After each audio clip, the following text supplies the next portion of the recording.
warrants that it took me almost 45 minutes to get because the judge put me through the 5th degree. I learned to always go to those judges. They're not going to let me just get away with shit. Now, when it comes to no-knock warrants, there are 2 things that are supposed to always be of concern. Officer safety, destruction of evidence. I really ain't never cared about destruction of evidence because it ain't that important to me. And plus, we cheat. When we do drug warrants, we always cut the water off first, which means you got one flush. You can't flush a bunch of kilos down in one flush, but that's neither here nor there. As far as officer safety goes, when we did our work, and I'm gonna use Mo because we cyber friends, so we cool. I'm gonna raid Mo's house. The system says that somebody's gonna keep eyeballs on that house the minute we decide that that's gonna be the plan. Somebody's gonna be able to give us a semi-accurate count of who's in the house. See, we're not gonna raid Mo's house unless we see Mo go in there. And somebody's gonna say, yeah, the rabbit is in the hen house. We know that means whoever we're looking for is there. So we know we got one person. I'm coming with a team of 10 to 20 people. So guess what I just lost in my estimation, in my coworker's estimation? There's no threat to officer safety. It's 20 of us against one of him. We are the force multipliers extraordinaire.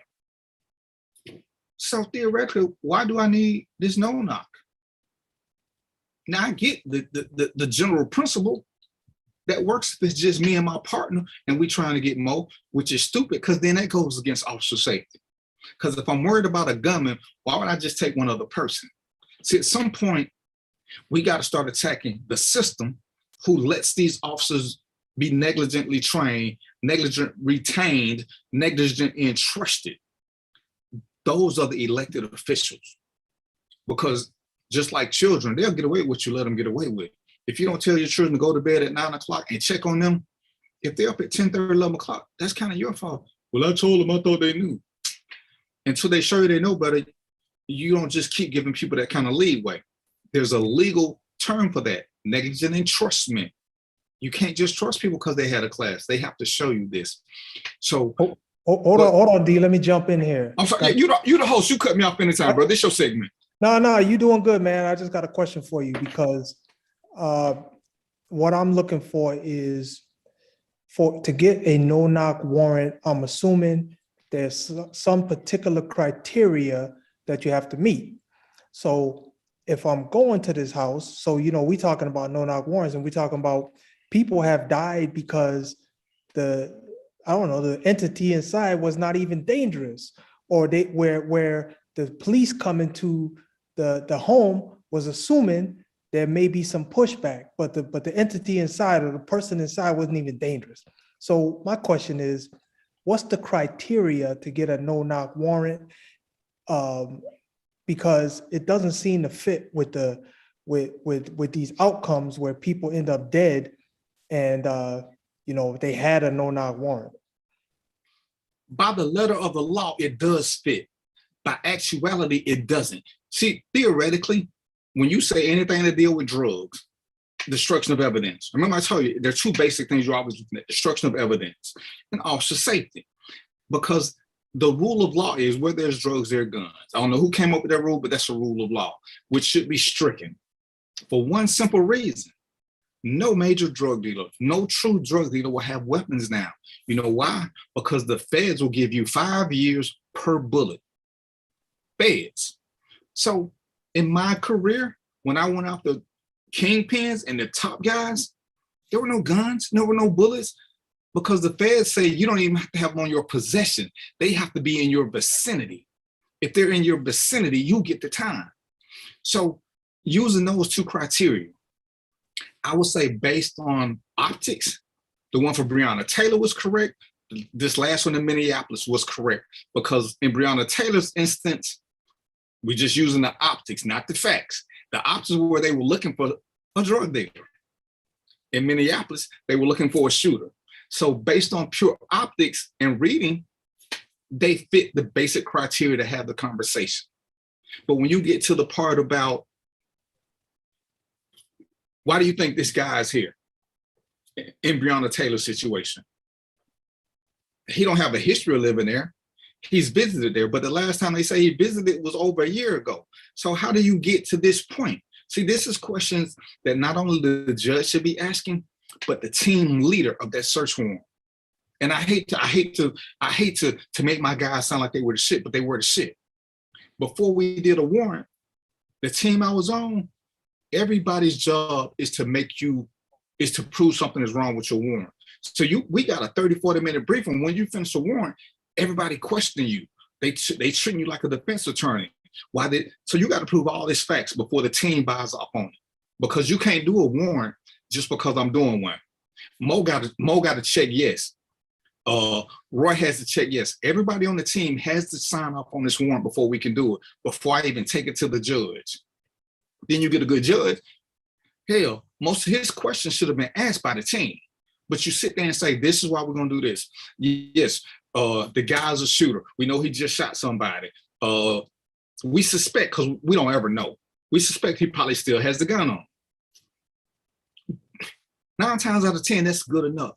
But again, force multipliers.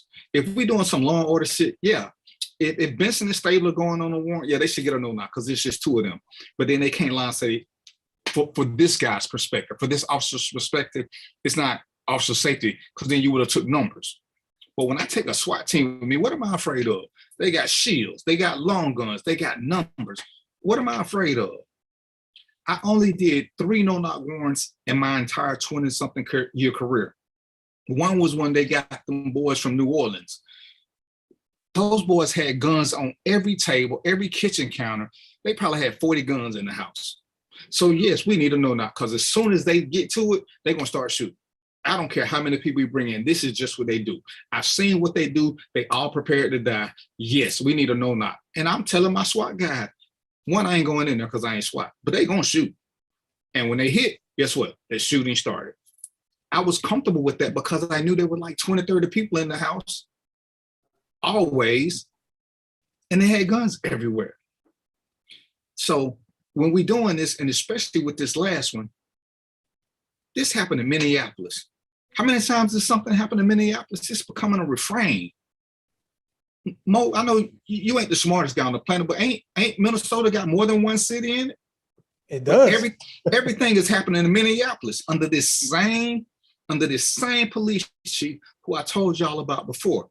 He might be a good dude. Mo got me doing research because that's what he does. This is the same chief that promoted Derek Chauvin after 18 use of force complaints. This is the same chief who's singing Kumbaya with the crowd, talking about he gonna change shit under his watch. This is the 3rd time something tragic has happened under his watch, which was preventable. Go ahead, Mo. I just had to get that out of my system. Ask me more questions about how the system works or whatever it is I should be. Oh, no, that was good, man. I was just wondering about liability, man, because you got the, I guess you call them team captain. You got the team captain or somebody going to get the warrant from the judge, right? You get the warrant. Oh, go ahead. That would be the actual investigator. Investigator. Okay, they get the warrant from the judge. Okay, So where does the liability lie? Because if a judge is given a warrant, I'm assuming he's under the assumption that the effort that's going to go forward for this no knock warrant is going to be carried out meticulously. That's my assumption, though. I don't know whether the judge is just like, okay, you meet certain criteria, here, get it however you want to get it. So let's just start there, because I don't know if I'm just concerned about that. One, judges have total immunity, so you can't sue them. The immunity comes in with us because the book says the judge is supposed to trust what we say as officers of the court. He's supposed to trust us without question. The last few botch raids here in Georgia got judges to stop doing that, which I was a total fan of. Now we got to prove our case to the judge, which is, to me, is the way it should always been, because clearly we're not trustworthy, whether it's by default or whether it's through ignorance. Either way, it's bad for the image. Because some of us don't mean to do bad. We just don't know because we got shitty training. So the liability falls with the team, whoever's in charge, the captain, lieutenant, sergeant, whoever's in charge of the team that does it, because normally it's a team that does it. It's very rarely is it regular street patrol. It's usually a SWAT team, a narcotics team, a critical response team, or a special response team, something like that. So there's a team that does this because this is a coordinated event.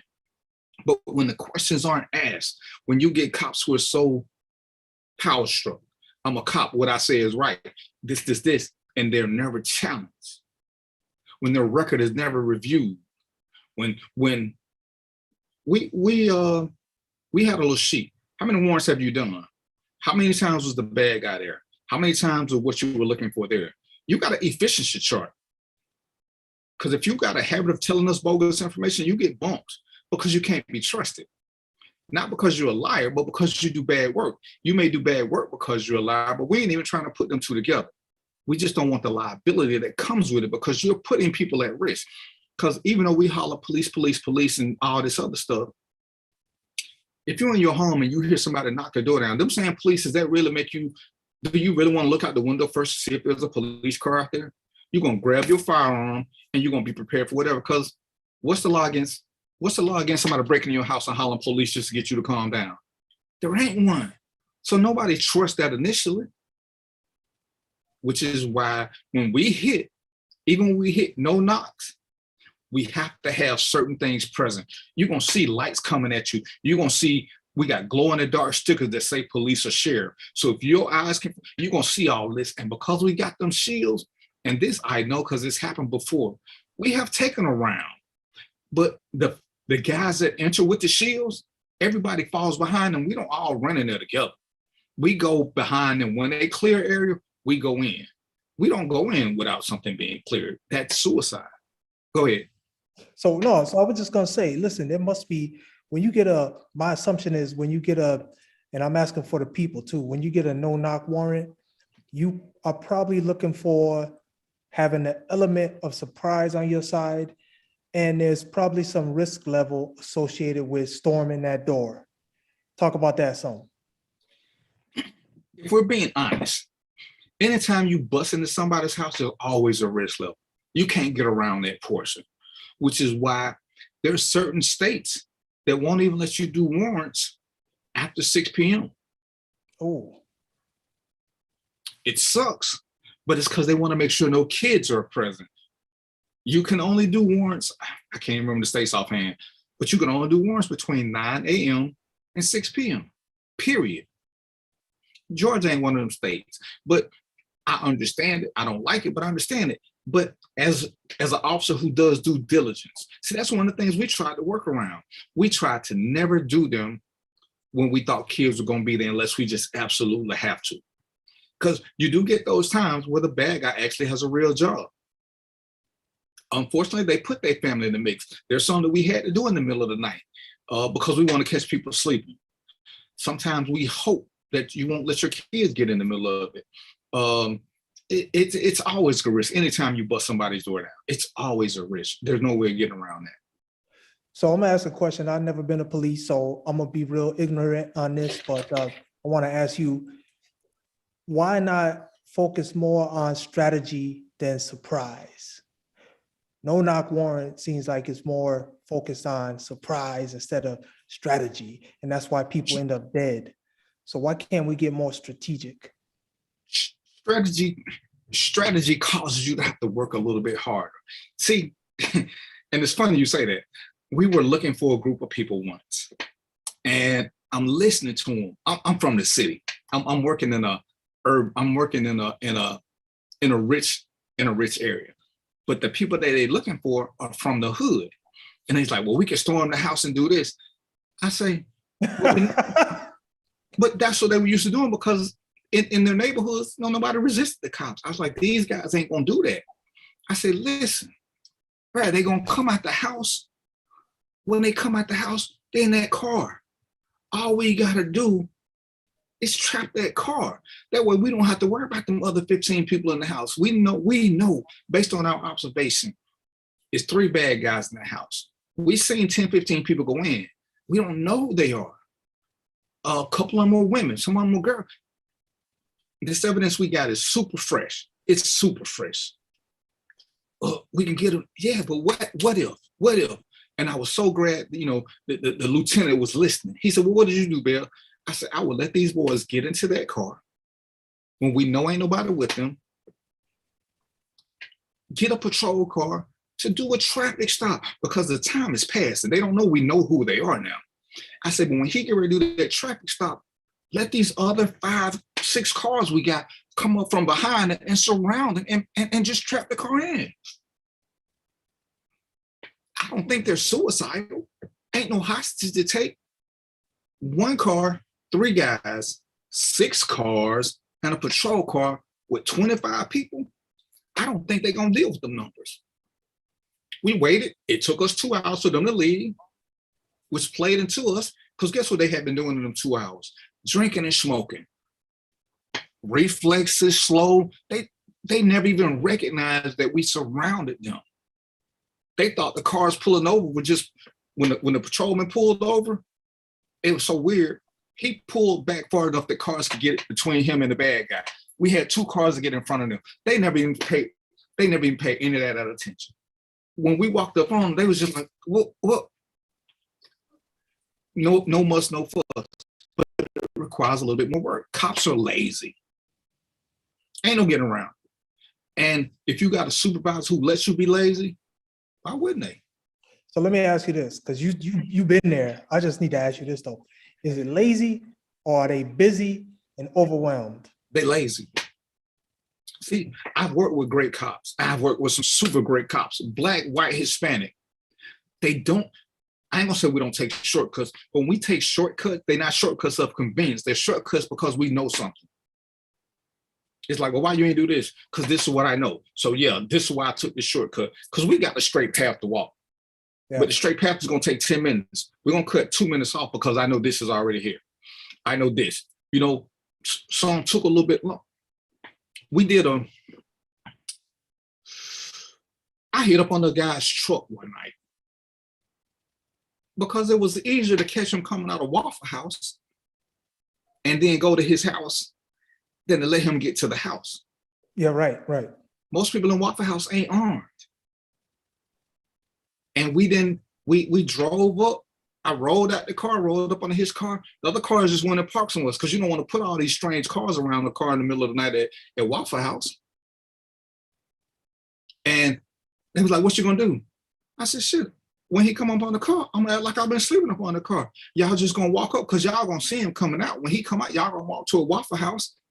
I said, this shit is not rocket science. But how many cops want to lay up on their car for 20, 30 minutes and get dirty? There's a lot of creativity in this, but it's safer for the public. Because if you see somebody roll up onto your car, what's your first response? That nigga's weird. Right. It ain't to grab your pistol. You thinking, what the fuck? See, so I got 3 seconds of you being, I got 3 seconds for you not to be able to focus. Because ain't nobody grabbing, who the hell is up under this car? Yeah, what you doing? By that time, my 4 guys should be on top of you. Yeah. And bam. But wanting to put in that extra work to make everybody a little bit safer, most of us don't want to do. And I ain't finna say I'm the most creative cop. I don't want to get hurt. And I don't want to have to write a lot. You know how long the report got to be for you was up under a car before you got somebody? It ain't that long because you ain't even got to put that on there. You arrest them coming out of a Waffle House. And then you take him back because we already had a search warrant for his house. We wanted him at the house. We just happened to catch him at Waffle House first. I don't want to wait and see if he gonna go home or go to his girlfriend's house. To me, it's stupid. What else you got for it? Yeah, no, that just what that did. That just sparked my mind back onto. I forgot his name slipped my mind right now, but the little boy that was killed in the park when they rolled up on him and they didn't give him no time and they killed him right on the spot. None. Was that? None. And see, here's the thing we teach them officer safety. If you got a gun, and I know you got a gun. I'm sorry, Tamir Rice. Yeah, I don't leave my car. All these police cars got PA systems. You can talk over the PA system. You with the red shirt, drop the gun. You with the red shirt, drop the gun. Walk toward me with your hands in the air. How hard is that? Unless he's in the act of shooting somebody, I just posted one of my things of Black History about a woman who talked to a guy that was shooting people. She talked to him and got him to surrender. It takes a little bit more. It takes a little bit more. But you gotta know who you are, and which is why, and I tell people, this team selection thing is so important. And I don't knock college guys, I never will. But when you're talking about police work and dealing with the public, I can do more with the cashier from Circle K than I can with a college graduate. She's had verbal disputes. That's been their life. They have to talk to people who were in shitty moods. Most college kids ain't never done that. Back in the day when most of the police force came from either the military or they didn't have the college, they had better people skills. Again, I'm not knocking college students. Your people skills just ain't on par with somebody who has worked with the public. And once you lose that, you got a smarter cop, but you got a scarier cop because they don't know. And we cops need to be better educated. They don't need to be better educated. They need more personal skills. How many times have we been somewhere that was volatile and you just talk it down? This is what you know. You ain't had no training for it, but you know. Mo, when your wife get mad, there's sometimes when you can have a conversation with her to talk her down. Most cops who are college graduates just don't know this because they ain't never been in that situation. And trying to do it by the book sucked. I participated. I was a hostage taker in one of the hostage negotiation classes. It's like, they'll give them hell. I said, you sure? He's like, yeah. He said, we want you to. So there was one guy, hostage negotiators ain't supposed to say certain words. I know this. Hell, everybody know this now. So he did something. And I said, do you think I'm stupid? He's like, no, sir, I'm not saying you're stupid. I said, yes, you are. I said, I'll tell you what I'll do. I'll release 2 hostages if you say I think you're a stupid nigga. Guess what he wouldn't do? He wouldn't say it. So you won't take 2 hostages and say I'm a stupid nigga. I can't say that, sir. I don't think that. I say, clearly you think I'm stupid. So let's just go ahead and get this out the way. As an act of faith, if you go ahead and call me a stupid nigga, then I know where I stand with you. I'm gonna release 2 hostages. I got 7. I don't give a shit about 2. He wouldn't say it. And because the book says you ain't supposed to use racial slurs. Racial slur, 2 lies. What's the worst thing that could happen if you say it? Because now you get to hold me accountable. And it's like, but the book, you want to offer me hamburgers. I don't want no fucking hamburger. I don't want no cigarettes. But since you think I'm stupid, I want you to just go ahead and get it out your system so we can have a free-flowing conversation. So, and it sucks. I look at some of the police training now, they don't want to do realistic high-end training. They want to do passive training. They want to do little things that make everybody comfortable. But this lifestyle is not about comfort. This lifestyle is about pushing you, because once you train for the worst, everything else is easy. Everything else is easy. But if you only train for moderately bad, what are you gonna do when shit hit the fan? A cop died because he got shot in the arm simply because he panicked. But a bad guy gets shot in the head and live 100 years because he don't panic. He don't know. So it's like, come on, we got to train these people for the worst case scenario. Everything else is downhill. So look, for people who are not cops, never been cops, when you go to a call, okay, this is my assumption because I don't know, but when you go to a call, you are at some level of urgency in your own head, right? So how do you guys manage the urgency of the call in your own head? If you go into, let's say a school where a kid's acting up, there's some level of urgency you got in your head. If you go into a bank robbery where hostages, there's some level of urgency in your head. How do you guys manage that? Because I could tell you right now, if we go back to Tamir Rice, how the hell did you get that level of urgency going to a call with a little boy in the park playing with a gun? Well, and this is where the 911 tapes are so important, because the only thing that you have when you go into a call is fear of the unknown. You got to learn to let that rush be your guiding light. But this is why you walk a little bit slower. If ain't no lives being threatened, you walk a little bit slower. You make sure you observing the scene. Rule number 1, 2, and 6 is always know the way out. Always. That's the most important thing. So when people giving you these calls, and excuse me, the Tamir Rice one sucks so much because of that 911 call, and that's why there should be something against them too.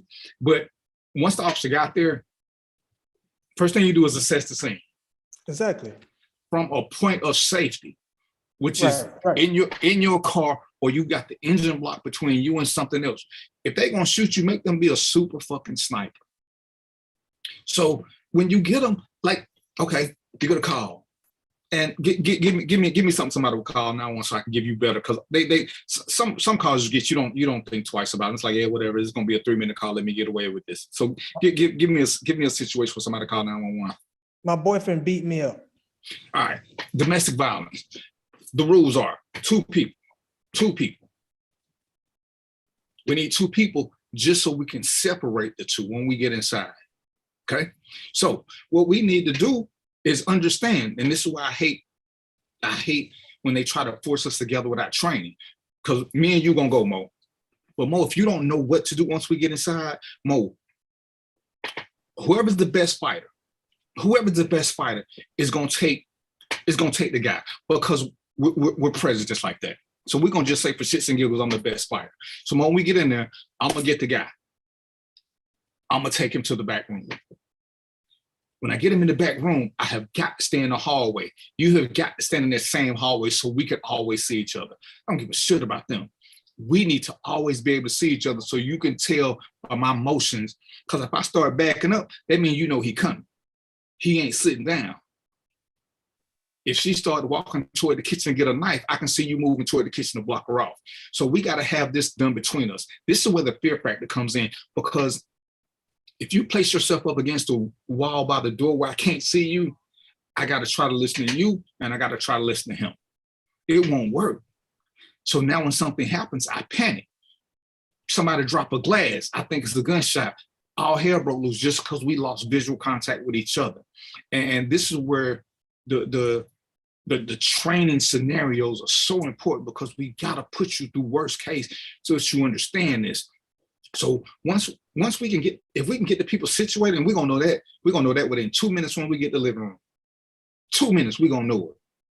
Because one, I'm gonna tell you, Mo, take your gun out, put it in a low raider position. A low raider is where you got it behind your leg where everybody can't see.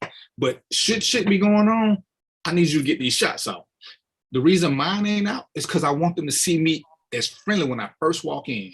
Unless we heard somebody saying they were shooting, if all they doing is cussing and yelling and throwing stuff, I'm gonna go in first, hands free. Just try to let them know, hey, somebody wearing polyester is here. You know, polyester make you have attitude, and break a little ice and say, I need to talk to somebody. You're gonna see how that's going. If they calm down when I'm doing this, you're gonna holster your weapon. No harm, no foul. When I get the bad guy, when I get the gentleman to walk to the back, you get to talk to her. Easy peasy. But you had your gun out just in case you needed it. But it was based on what happened with me first. See, if I came out with my gun, then all of a sudden, he may feel threatened. Oh, you just gonna come here, you gonna shoot me? I can't shoot him. He did nothing. So now when he rushed me, what I'm gonna do? As a bad cop, I'm gonna say, well, he rushed me, so I did this. But I was the aggressor. I went into his house for a verbal altercation with my pistol out. The threat levels don't equal out each other. Well, you don't even know what the threat level is if you outside the house. All you got is a call. You got to go in, I'm assuming. Or do you take the call for gospel? Well, unfortunately, that's all you got. That's why I say I hate some of these 911 calls, because people will say things, and that's the only information you got, because it ain't like you can, it ain't like TV where we got this little thing we can slide through all the grates and look and see what's going on before we go in. We don't have that. But before we knock on that door, we listen. What's going on? If all we do is hear them yelling, like I said, me and you, I'm gonna tell you what I want. But I'm gonna tell you, don't let anybody see your gun, even if it means you have to stand on the side of the door. Because they don't have to know it's 2 of us initially. Me and you we know everything. If they start calming down, then you can come on in. If they don't, go ahead. No. I just want to jump back to the Tamir race because I know what happened there, and I'm trying to understand the state of mind that that cop was in to do what he did. Now we could just say he was he just was a bad cop. We could just say that, but I like to analyze the psychological perspective too, because I do know that the lady from the community center called in a boy with a gun. Right? She didn't say it was a toy gun. She said he's a boy with a gun. And then the cop showed up and he popping off, man. They don't even, the car's still rolling and he popping off. So I'm saying, I know that call influenced that cop's state of mind, and whether he was a good cop or bad cop, I think, that happens. That them calls can influence your state of mind and cause you to do stupid shit, or if you're a smart cop, I don't know. But they can't. They can't, Mo. And I appreciate you being tactful. No, he can't be a good cop. The calls just tell you, they give you a baseline of information to know that a crime going on. If they don't say that shots are fired, you can't go in there with that mentality that you got to shoot. You cannot go in there with that mentality. The gun should be your last weapon. Your first weapon for a good cop is your mind. Everything revolves in there. But again, if you ain't never been in this situation, or if you don't practice for these, you don't have a fallback. I did a poll of some cops. Most I don't even know. I did it on Facebook. Every year, cops have to be retrained in firearms. Every single year, they have to go to firearms qualification. Every single year. So in 20 years, you've been to the firearms at least 20 times. But you know what you don't do? You know what you don't do after that first year? You don't do any defensive tactics. You don't do any, you don't do regular conflict resolution. So is it the cop or is it the agency? The Citizen Review Board I keep clamoring for. All cops have to do every single year is requalify with a weapon. That's it. So you just saying shooting accuracy sounds like not that's all they want you to do. Not process and protocol, but shooting accuracy. That's it. They need to make sure you can shoot at 80% to keep your job.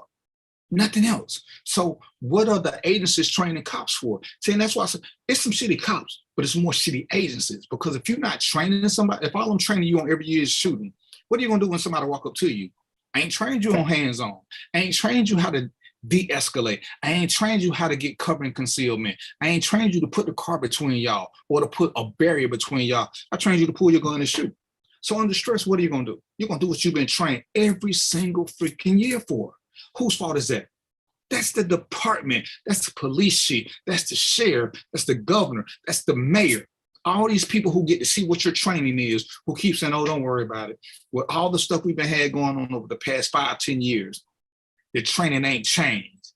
The training to date, if you go out and reach out to some departments and ask them how often do they do defensive tactics or stress management or something else. What do y'all do anything other than annual firearms recertification? And I guarantee you 90% of them gonna say no. That's all they gotta do. That's all so what is this you train them for? And that's why I say it's a departmental issue, but we get so focused on blaming an officer. Don't get me wrong, the officer's still wrong. But if you want the problem fixed, you got to get the head. Don't keep cutting off toes. Every time we fire an officer, it's a toe we getting rid of. It's a toe. But the body's still there. You still, in Minneapolis, you still got that same police chief. Chauvin gone to prison now. But damn, somebody else got killed. So was Chauvin a problem? Of course he wasn't. But that police chief still there promoting people. That police chief is still there with the bullshit mandates and no accountability. So when do we say something to him and the mayor? Because the mayor's who appoints police chief. When do we say something to them? When do we demand better? Yeah, a lot of people don't. I think you hit the nail on the head because I got some of that in my book, and I think a lot of people don't understand the structure from police up through and to the mayor. I don't think they really understand that. Like you obviously know it, but a lot of people don't understand that, and that's when it comes to voting. That's when it comes to knowing the people you put in office. And a lot of people don't really get that. But that's when it comes to we have to act instead of react, because we like to blame somebody But somebody we blaming is not the agent of change. Who can change this? Exactly. Police chief, the mayor, the governor, the sheriff. They can change things. But why should they? We look to the NFL to change something. Ain't nobody went to none of these sheriffs and chiefs. When they talked about, oh, we're gonna do this, why don't y'all have a march at the courthouse? Because the powers that be, they only can be off weekends. So they want to protest on the weekend. On the weekend, who you affecting? You ain't affecting no judge. You ain't affecting no jury. Ain't no. So we're gonna let's go boycott Walmart to make police act right. How stupid does that sound? How stupid. My wife won't have sex with me, so guess what? I ain't going to Kmart no more. Make the correlation. So you're gonna boycott Walmart, you're gonna boycott the NFL, and you think that's gonna make the police do what? When Black Lives Matter shut down 75 a few years ago, and I knew somebody, and I asked them, what's the purpose of certain 75? And all you're gonna do is build enemies. Truckers use 75. When you shut it down, they can't get their load delivered on time, which means they ain't gonna get their money. So now you built an enemy. They don't like Black Lives Matter because you messing with how they feed their family. But what you did do for the cops is you got all them paid time and a half. So who you think really loves you now? Do some more protests. Block the highway some more. We don't care. We ain't even gonna stop y'all. Because we getting time and a half for this. But what was your message? That you're gonna shut truckers down? You're gonna make families starve so that you can prove a point to cops who out there watching you to make sure you don't get hit by a truck? How dumb a message is that? You know, and it's you're right. They do have to have personal responsibility. Rob, somebody said they still got to have personal responsibility. But who holding them to their personal responsibility? You can get rid of the cop, but if the bad agency still exists, Minneapolis, I'm talking to you, then what good does it do? Minneapolis got 3 officers who going to jail in less than 24 months. That is obscene. 3 different incidences where officers are going to prison. That is obscene. Derek Chauvin, who killed George Floyd alone. He was a training officer. He was promoted to training officer after 18, not 1, not 2, not 5, 18 use of force complaints. 2 should get you fired. 2. He had 18 and got promoted. So what does that tell other cops? What does that tell him? Oh, I can keep doing this and they're gonna promote me. I want to say out of 18, 4 or 5 of them were chokeholds. They promoted the man. So what does he think is okay? So was Derek Chauvin a bad cop, or did Minneapolis create Derek Chauvin? Which I believe they did, because if you would have corrected him and suspended him the first time, I don't think he would have did it again. But you promoted him. You gave him a pay raise, and then you let him train other officers. So who's sending the bad message, Chauvin or Minneapolis?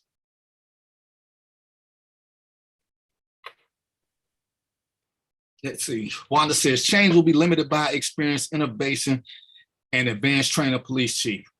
Other cops still need to speak out. Robert, you still with me, Mo? I couldn't tell if you froze or not. Still with you.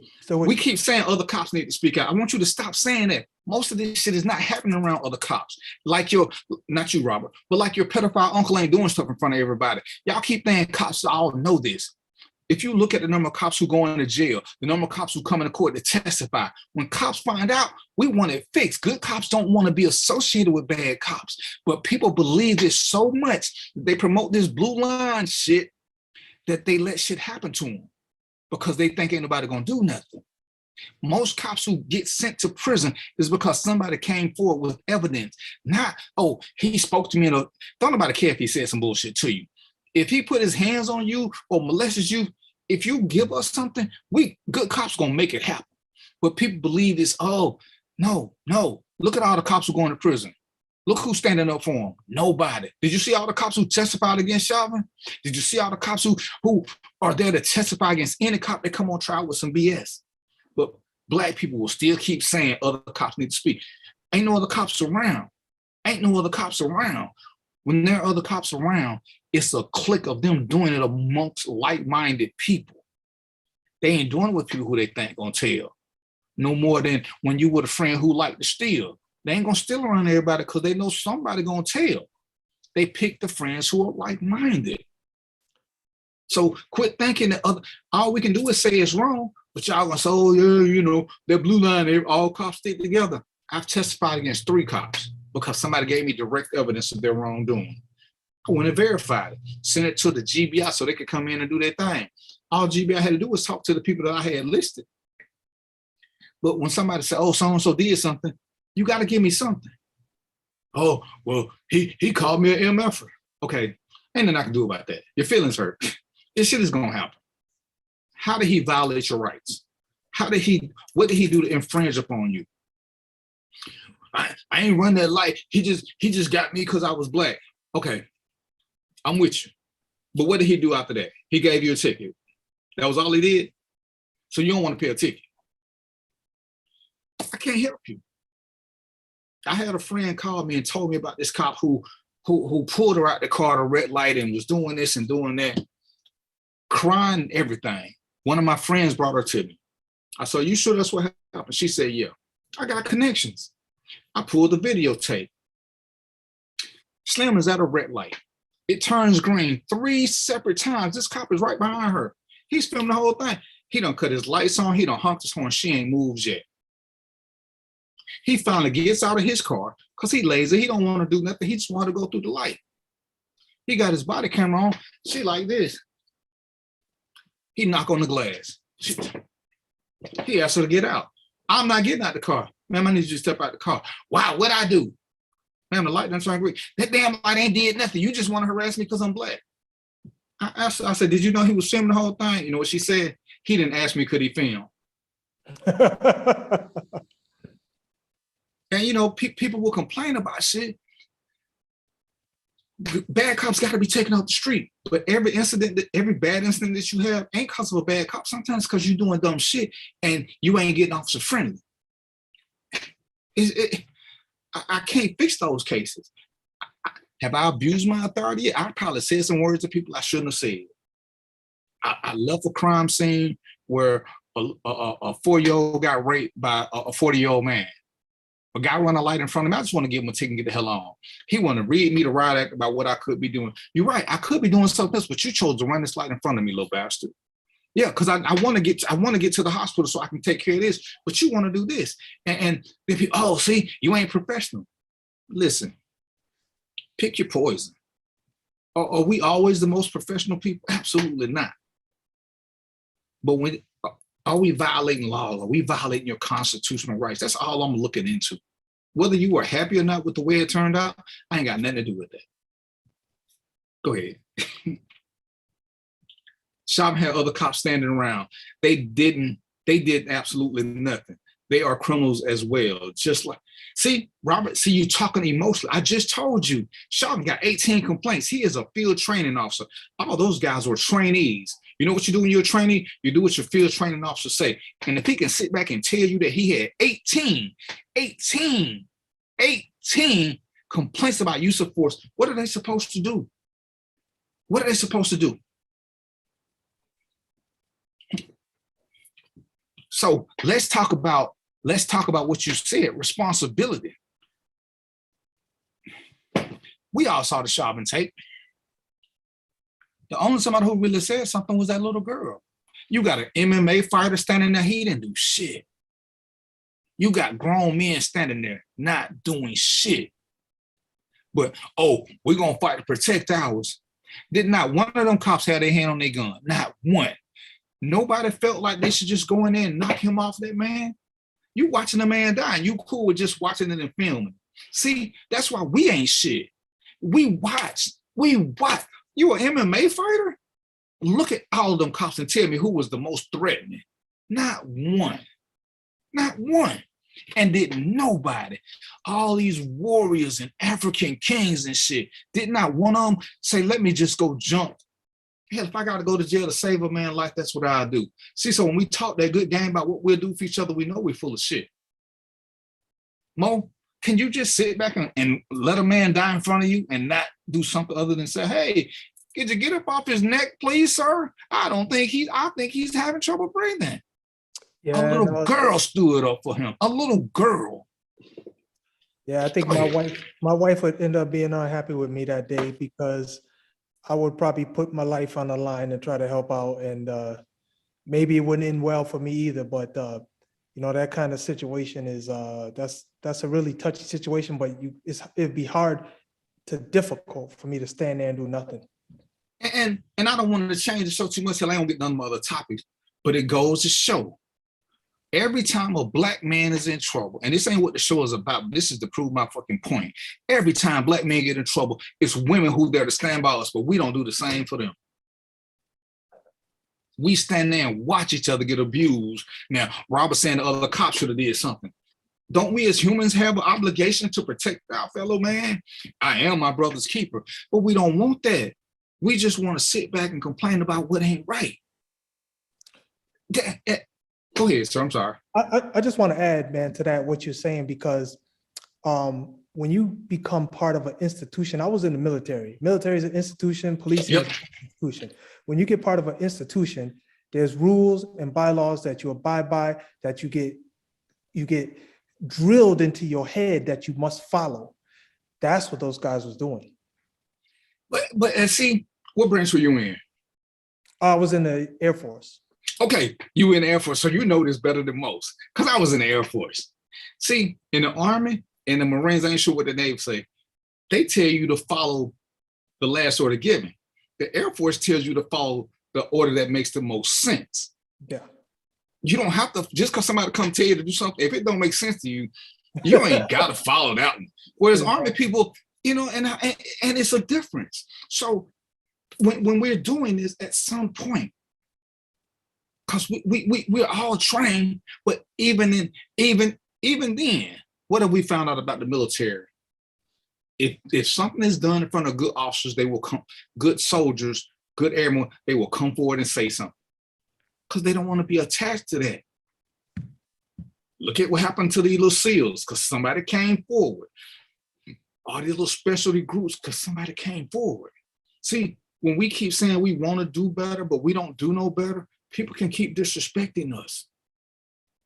When we keep looking for everybody to solve a problem that we can solve, as much as I talk about us getting, citizen review boards is one of my biggest things, because I think there should be a thing where everybody wants a citizen review board. Go to police training, because we had a couple get put through the paces so you know how some of these snap decisions got to go. Because I had a couple of civilians at one of the things I did, and they were always about, oh, cops don't have to do this, cops don't have to do that. I couldn't wait till we got to the scenario portion of the class, because you got to answer for everything. Let me show you what a criminal does. After I rushed him 2 or 3 times, he like, you done changed my mind. I said, yeah, you think everything is TV-ish. You think they got time in a commercial break to make a decision. We had a scenario where talking is great. You still got to pay attention. He was going to talk me out of something. And see, I don't even cheat no more when I do classes. I have a card that says what I'm going to do. So can't nobody say, oh, you just did it because of this. My card had already said I'm going to shoot him. I'm going to get him to walk up to me. The only way I won't shoot him is if he asks me if I got a gun. He asked me everything but. And when he walked up to me, he asked me, do you mind if I walk up to you? Of course I don't. It makes it easier for me to hear you because I'm a little hard of hearing. I'm tired of yelling. When he walked up to me, he told me what he wanted. And I asked him, could I show him my ID? He said, yeah. I reached for my ID and pulled out my gun and shot him. He's like, damn, I didn't see that come. I said, right, but you never asked for, because you don't think we should ask people if they got guns. You don't think we should, to you, that's hostile conversation. Even though I could lie about it, dude, you still need to get this shit out the way. What's going on? What's going on, Sam? Tell me, and ain't nothing gonna always be the case. Give me something that you want me to address, Samuel. But the training is paramount. The scenario-based training is paramount. You can't keep giving tests. You can't keep giving these little paper quizzes. What would you do if somebody does this? What would you do if somebody does that? Stop. That doesn't work. You need to put people in these situations. You need to find out who you got beforehand. It sucks. It sucks. What do you do if somebody spit on you? What made cops better than anybody else? because I got a uniform on, I should take being spit on and I shouldn't swing? Mo, I'm gonna ask you, as a free world person, should a cop who gets spit on be expected not to swing? Samuel, should a cop who gets spit on be expected not to swing? You gonna ask Samuel or you want me to answer? I want both of y'all to answer. He typing. Oh, okay, he typing. I'm gonna say cops are human also. So regardless of what I think, anybody who gets disrespected is gonna want to respond. I don't care if look at, here's the thing, the way I look at that, let's just take cop out the picture. Let's just say I'm at home, on the street, or I'm at work. Either way, somebody spit at me, it's going down. And I'll leave it at that. And the thing is I ain't excusing nobody, but cops, and you said cops are human first. There's no getting around that. There's no getting around that. And we got emotions. Like I said, when I come from a scene that involved a child being abused, I'm a little bit more on edge. I'm a little bit more sensitive and don't have time for your BS. So yeah, right. I'm a little shorter. But when I'm at the start of my shift, when ain't nothing going wrong, oh, I'm a great guy. Everything's good. But understand this, and I ain't making excuses for cops, but look at what we do. We can go from a traffic accident to a murder scene to a rape to another scene without a break. We don't get time during the shift to decompress because another call is coming. People don't take that into consideration. Nobody's concerned with our mental facilities. That is an issue. That is a super issue. So let me just add on to that, D, because I think that's an important point, because here's the thing. I just got into a fight and I just whooped somebody's ass. All right. Now somebody is in line in front of me and they starting it up. Don't you think I'm already gonna be a little ready for that? Because I just dealt with that. I'm gonna be ready, man, because I just dealt with that. As opposed to I've been calm and chilling all day, and somebody in the front line is starting mess with me. You know, it's gonna be a whole different level of escalation. You got to take that into account. But people don't, when they assume that all cops are this or all cops are that. They don't, and it's like I'm supposed to be concerned about what you did. All I know when I pulled you for running the stop sign is that you chose to run it in front of me. Exactly. That's all I know. You don't know what I've been through. And because you ran in front of me and there's 6 other cars behind me, guess what I can't do? I can't act like I ain't see it because everybody waiting on me to do something. They don't know that I want to get to the hospital to take some evidence to be analyzed. They don't know this. They know, they're like, damn, that dude just ran this shit in front of the police. So guess what I got to do now? I got to stop and talk to you. You cannot get a ticket, but you want to tell me what I could be doing. See, and that's why I try to get people to understand, you don't know where we just came from. You want me to care where you came from, but I guarantee you more days than not, my job is way more stressful than yours. And I don't have time to decompress. Police doing shit like that. They have to leave calls because another call is more important. With sheriff, and it ain't as bad. But understand, it happens. Some days you're gonna catch them when they ain't in a good mood. They got wives and children who either made them have a bad day, or when something happens to a kid, you want to get back to your kid as soon as fucking possible. You want to hug them.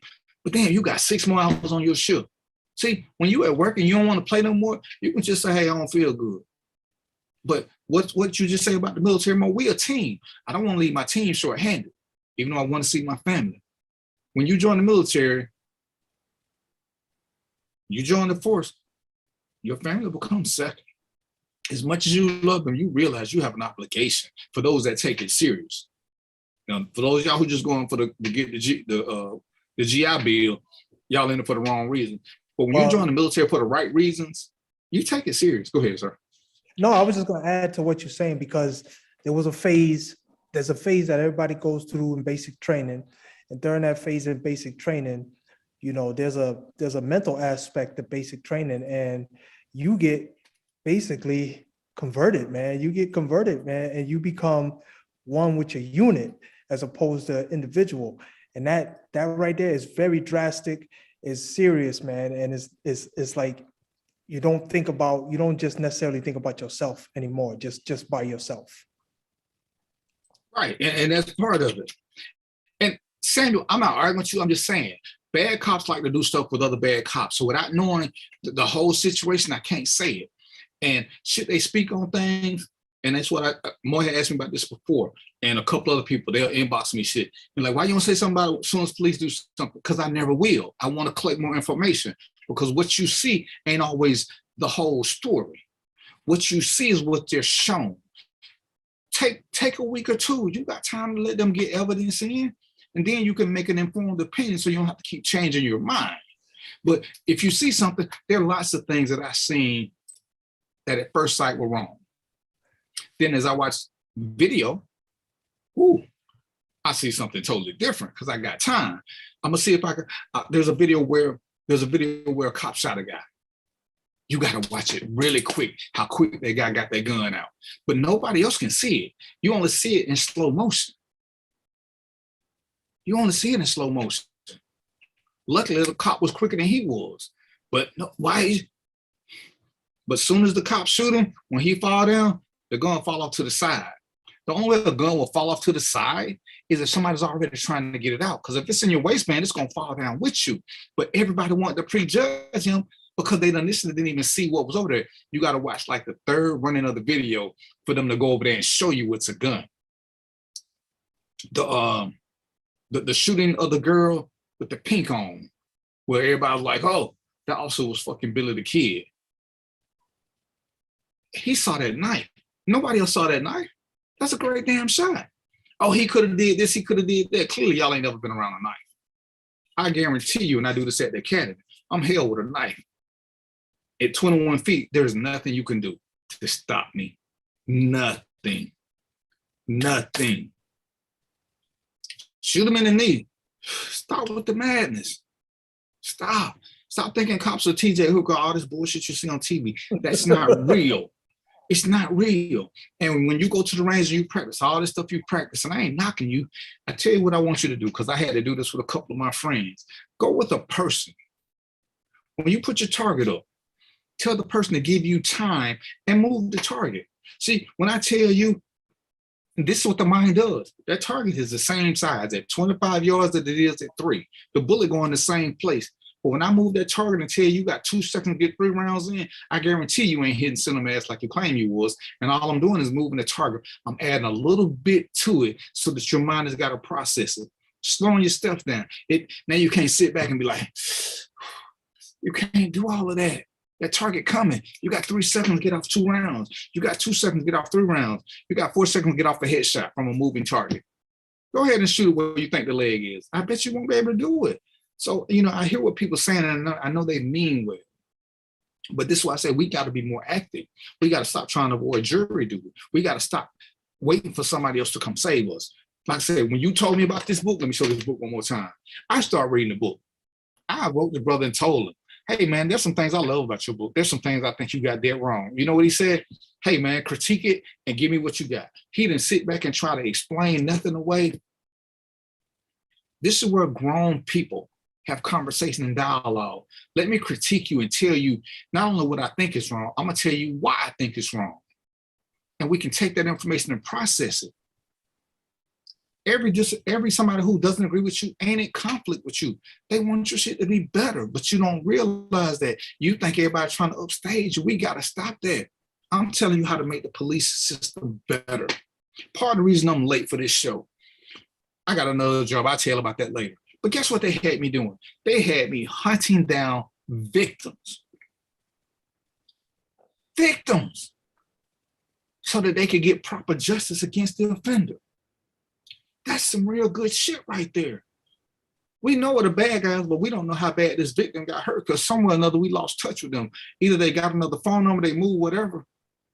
Hey, we need you to go find this person. We need to know if they survived, what kind of injuries they got. So whether we want to pursue this more or just let it ride. If they rode off into the sunset and all is well, then shit, we ain't going to be as stressed about it. But if there's something wrong with them, we need to make sure that this offender pays a price. That's their mantra. We taking care of victims. We care about victims as much as we do justice. I'm like, that's some good shit. That's the reason I was late, because I'm sitting there finding the 10-year-old boy who got hit on a crosswalk. They done changed schools. Schools won't give you no information. They done got different phone numbers. I had to go through hell on high water to get this done. So, you know, you got good cops, and there's tons of them. You got bad cops. 1% is too many, but I guarantee you it's around 1%. But anyway, let me get back to Mo, because I brought Mo here because Mo got great questions for me. No, I just want to say one thing, man. You know, you were talking about good cops and bad cops, and I just want, I mean, I don't know. I don't know what your opinion is on this, but my, you know, what I'm going to say is this. The public should not depend on the good cops to legislate the bad cops. I think they do, but they shouldn't. And there's reasons why I feel that way. What's your thoughts on that, D? They absolutely cannot. And I did a video once. Anytime you get pulled over by a cop, everybody got these smartphones. Go ahead and start recording. All your shit should be saved to the cloud or wherever it's saved to anyway. So if you got a bad cop who want to take your phone and destroy it or whatever, your video's still going to the cloud. If everything goes status quo, he give you a ticket or just give you a warning, then you can cut out and delete it. But you got that right. You got to protect yourself first. And if something happens, quit telling your friend, quit telling Facebook. I got strange people who inbox me about questions all the time. I can tell you what to do. As long as yours ain't an emotional issue with him saying something bad to you or making you feel bad because he called you out your name, I really don't care. But if it's legitimate, I'm going to tell you what you got to do. I don't have to feel like he was right or wrong. That's not my call. But if you don't file a complaint, one of the things I push for is the complaint should be an open book. Every complaint should come with a number. Every complaint should have the officer. You should be able to look those up any given time you want to. This helps. Wait, hold on, D. Are you talking about from a you know, a citizen perspective, or are you talking about from a citizen perspective? Okay, yes. Go ahead. Yeah. Because you that way you can see if this officer has a bunch of complaints, and then you can challenge them. What are y'all doing about this guy? I mean, 22 years. I guarantee you I ain't had 5 citizen complaints. And I fought people. But most of them knew that they started the fight or they were in the wrong. I got a complaint from an old lady in the left lane because I made her move out the left lane because she wanted to drive 40. She didn't think she deserved a ticket. I didn't get no complaints that deemed me to be fired. And I was a fighter. You got people who got complaints upon complaints. You look at, oh shit, I ain't got the information with me. The officers who have had complaints, I mean, I talk about this all the time. Agencies let them quit. So you know what that means? They can go get a job in another police department because their records are untouched because the agency let them quit.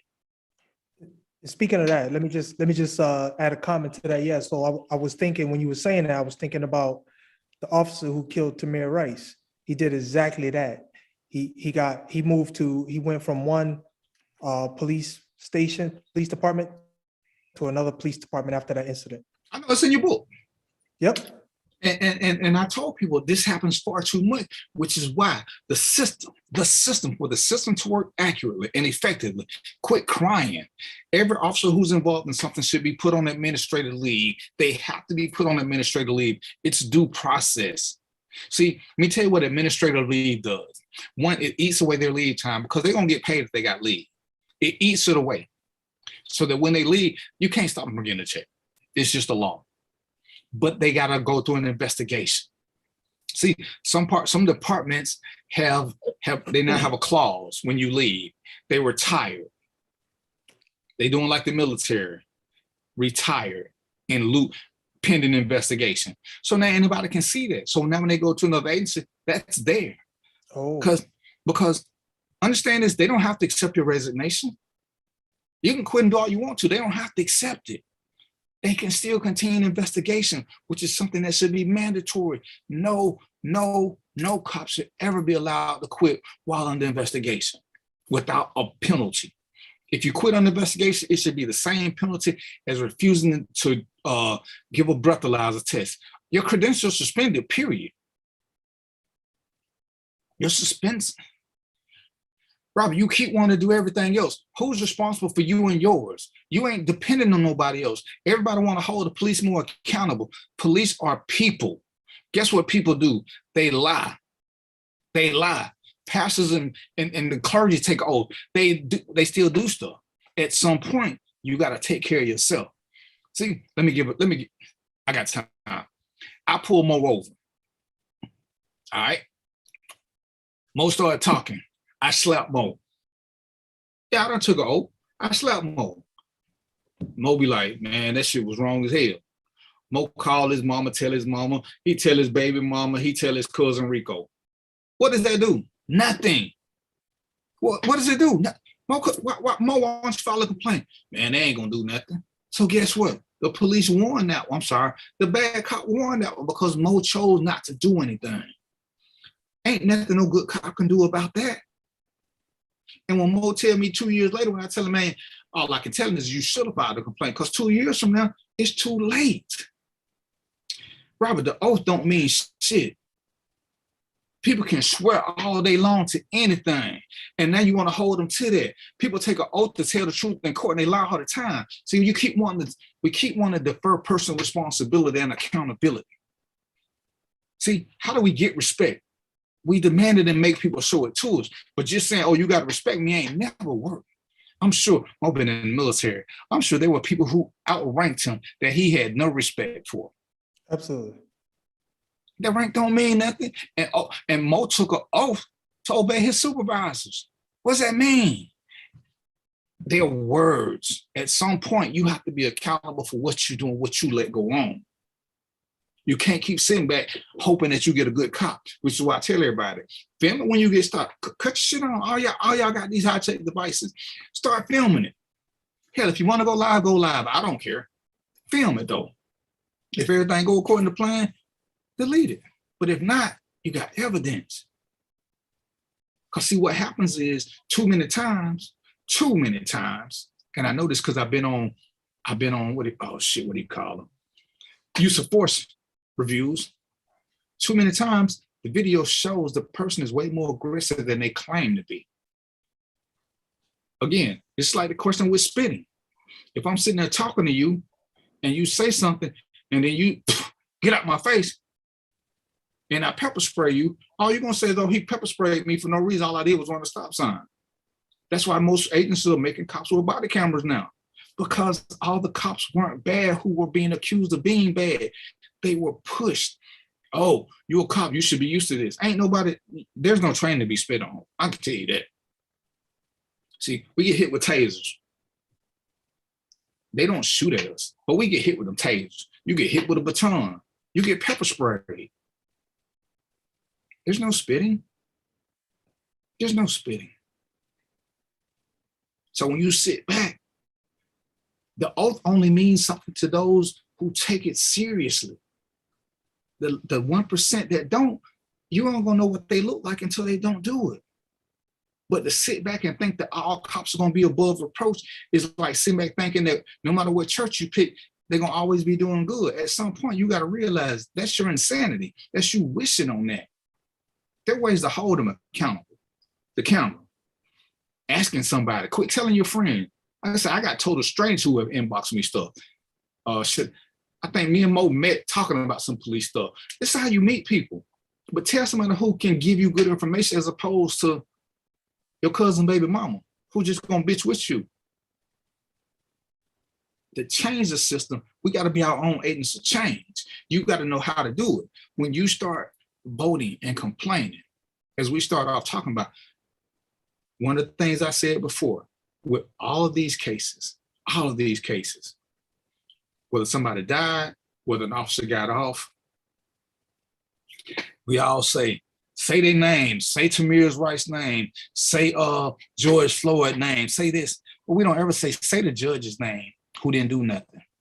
We don't say the judge's name who let this go on. We don't ever say that. So guess what? This judge keep going doing what he doing.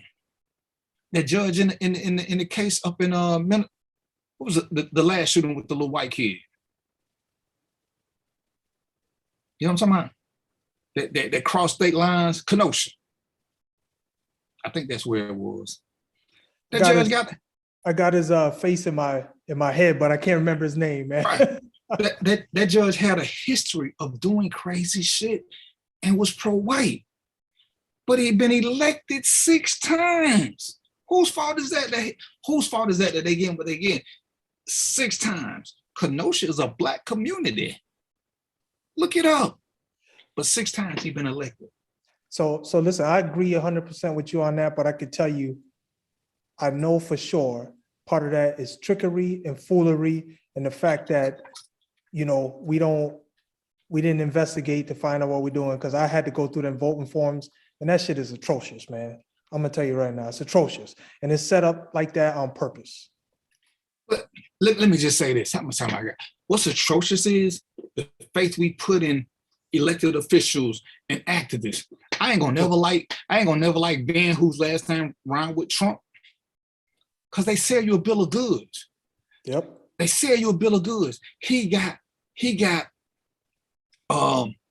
family in Florida $1 million, but Florida was offering 3. Mm-hmm. And then when you take out his cut, he full of shit. And he ain't did nothing to try to change the stand your ground law. Nothing. So when they sit back and tell you stuff, they don't tell you the whole story. Up until recently, they don't tell you why cops couldn't be convicted of murder, because murder shows intent. If you can't prove intent, I don't give a shit how y'all feel, ladies and gentlemen. Without intent, you don't have a murder case in 40 something of these states. But he always made it seem like murder was the thing, which is why we kept losing cases when it should have been some type of manslaughter or aggravated something. Then we could have got convictions. But they don't tell you that, because they pull at our heartstrings and we fall for it. And they okie doke us. Oh, get Ben the bum on the case. For what? He just want his cut. Can anybody tell me anything he's changed? And if you do your research. Look at the cases that never make it to court or TV, because the great attorneys hit agencies with so much shit, it don't ever make it to the light of day. Another thing I want to leave y'all with. Ask the police chief, ask the sheriff, ask the man, the governor, how much is our department paying out in use of force complaints? California paid almost $85 million in 1 year in use of force complaints. $85 million. Why do you think they're paying out that kind of money? See, everything don't make it to court. I'm sorry, everything don't make it to the news. These good attorneys, they get hella settlements because they don't want it to come to light of day.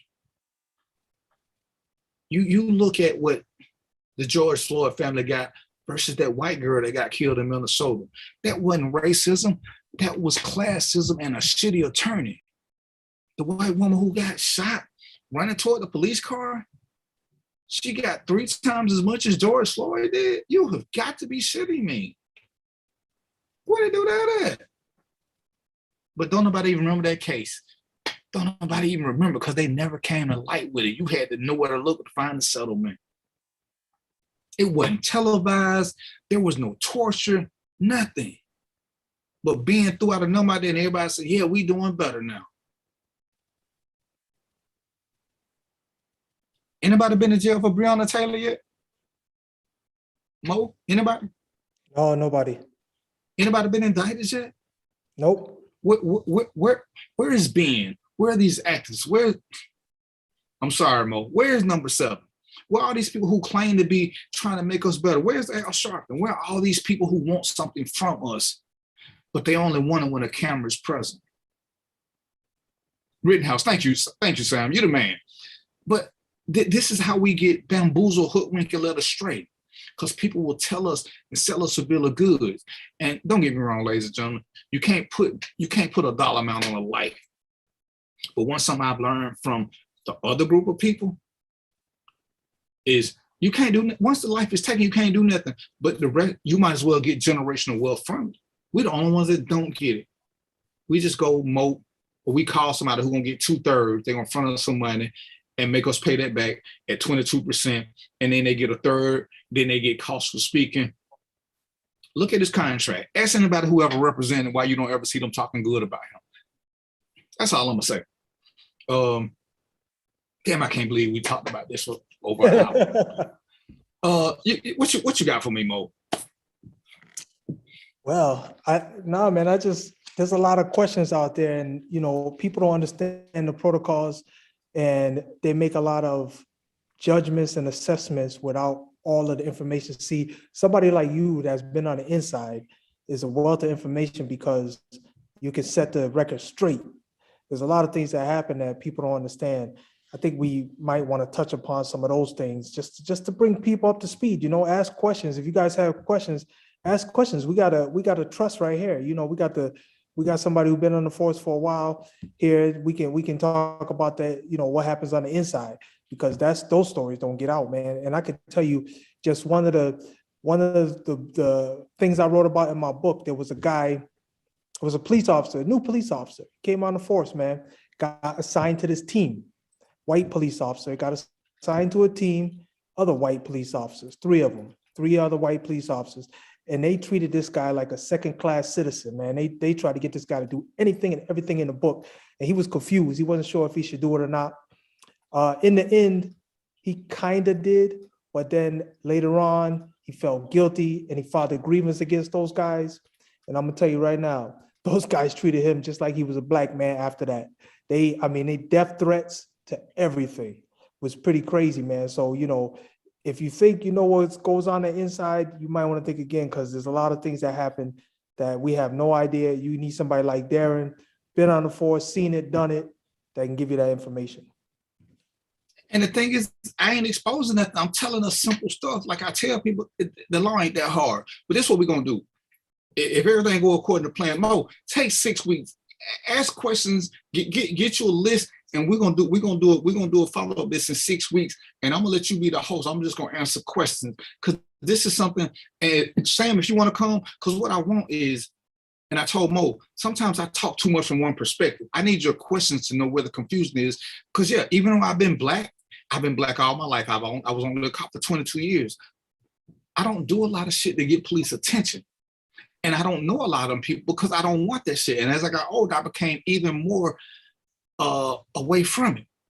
But I want you guys to send questions so we can do this. And I want Mo to host it so Mo can sit back and I can answer questions that you guys either send him or me or to the page. Because I want you guys to be informed on why you can't be scared, why you can't be afraid of a system. Oh, the system ain't designed to work for us. It is. We can't be afraid to use it. The system ain't emotional. The system is fact-driven, which is why you see so many more cops starting to be convicted. Because the system can change. It does. Especially when you're dealing with a jury. But if you don't ever attack the system, what is there to change? See, if we think our black men and women are going to jail for the wrong reasons, you know what we got to do? We got to be on juries and stop trying to avoid jury duty. Every time you try to avoid jury duty, you're complicit in helping somebody go to jail because you don't want to do your part. Oh, because you got to work. Oh, because you got to watch the latest reality show. Oh, because you got to do some other dumb shit. It's somebody else's responsibility. Make that make sense. We got to stop running away from accountability and responsibility. That's why I do these. Doug, who ain't here, said I need to do these shows. My wife, who chiming in, said I need to do these shows because I do have the knowledge. I went to Mo because I read his book and I liked the book and he got great ideas. I don't have to agree with all of them. I like where his intent is. I like where his heart is. So yeah, if there's anything I can do to help this process, I'm gonna do it, which is why I reached out to him and told him this is what I want him for. So next time, I'm gonna be a whole lot quieter. Mo gonna give me his questions and we're gonna go from there. If you got questions, his name is Mo Trippin. He's gonna tell you more about him. Shoot him a friend request, inbox, whatever it is. Or just put them on the page. Inbox me, because I want to answer these, because I don't know what you don't know. I don't know what you don't know. So I can't answer all your questions. The system needed outside pressure to have. No, Sam. The system needs pressure to have administrators prosecuted. If the rules don't change, there's no line cop who can change the rule. We have got to stop looking at the pinky toe. You missed the beginning of the show, Sam. And I'm going to say this, so we got to go on Nemo to do his outro. Look at just what happened in Minneapolis for the third time. Chauvin going to prison. The black guy who shot the white lady going to prison. What's the constant? That police chief is the constant. That police chief who keep these people. It's called negligent retention, negligent entrustment. Get paid for it and get his ass out of there while he holding arms, singing Kumbaya, talking about what he gonna change. He ain't gonna change shit. He's proven that. How many times can he slap you in the face and you keep looking at other people? He is the head of household. Hold his ass accountable, period. Mo, tell us who you are, how to find you, and how to find this great bull. All right, Mo Triplet. You can find me on Facebook, Mo Triplet. Listen, I wrote that book because, you know, I wanted to understand, you know, anytime you want to understand something, if you got to write a book about it, you got to do research. I wasn't fortunate like Darren and did the job and you know, understand it from that perspective. So I had to do research. I had to find out what it was. So I wrote that book so I could understand it better. And listen, if you want a copy, just inbox me. I'll send you one. You don't got to buy it. It's on Amazon, but I'll send you one, because I think one of the things that we all got to do is we got to understand policing and the law better. Don't push it away because it's not working for you. We got to pull it towards us so we can understand the details to make it work for us. Because right now you can see, man, a lot of people getting killed. I wrote that book. It covered 2 years, man. Over 300 people, over 300 Black people got killed in 2 years. Unbelievable. I'm to this day, I just like, that's just amazing. And, you know, I didn't even look at the statistics from 2016. That book was written for the time frame 2014 to 2016. After 2016, I didn't take accountability anymore. But you guys, most of you know, people who've died. We could probably call them off by name, you know, but it's still a problem and something we need to fix. And on that note, I'm gonna still say it's a bunch of judges whose name we have got to start calling. If you want change, don't let nobody tell you different. I'm telling you factually, change starts at the top. It don't never start at the bottom. It starts at the top. And until those people feel the pressure that we know it's them, they're gonna keep drinking, they're gonna keep laughing, they're gonna keep watching us play with pinky toes and keep doing what they're doing because ain't nobody never challenging them. So why would they change? 10, 15, 20-year careers, ain't nobody never said, hey, we need you to do a better job. So why would they? Why would they? So with that, let me say one more thing. Say one more thing, brother. I just want to say one more thing, and I don't even know if I necessarily agree with this, but I think I do for the most part. And I just want to say this just to have people thinking about it, make comments about it. And D, if you want to comment about it, comment about it. I think policing in America it's not a black or white. It's not necessarily a black or white issue. It's an institutional problem. That's what we got to fix, is the institution. And that comes along with some of the racial disparities and differences there. But it's the institution, man, we got to fix, because it's been the same institution since the beginning of time. And I wholeheartedly agree with you. And I'm going to say this before I get my nasty gram from Roy. Y'all always say if you ain't part of the solution, you're part of the problem. Some of y'all young folk need to join the system and know how to work from the inside. Everybody don't want to sit on the outside. And that's why you got so many myths that you're perpetuating as factual when they not. Join. I joined for the wrong reason, but once I got there, I saw what I could do. Join. Know how the system works, and you can tell people how it works. Then you can tell people how to start fixing it, as opposed to what they think or what Pookie told them. I'm telling y'all this, not because I want to be a martyr, not because I want to be the guy, but because we need it. Again, I've been black all my life. I'm 56. I was just a cop for 22 years. So don't say, oh, you've been a cop. I can't never get around this. I can get around being a cop anytime I feel like it. All I gotta do is take this little badge and shit off. This never goes away. All right, so Mo, let's see if we can set something up 6 weeks. That'll get you trying to get some questions, and we can promote it a little bit better so we can get more input. Is that cool with you? Check your schedule, man. You'll talk. But this is Random Thoughts with DVP. Again, I want to apologize for being late, but I was actually with an agency that cares more about victims than justice. I'm sorry, they care about victims as well as justice. my JBN, we'll tell y'all more about them next week. Like I said, I didn't have time. It's my fault. But I appreciate y'all. Samuel, I'm gonna call you up, man, because you're gonna quit dodging me. You too smart not to come on the show and help Mo out. But y'all know what it is. Until next week, peace, popcorn, and chicken grease. Thank you, Mo. All right, man. Peace.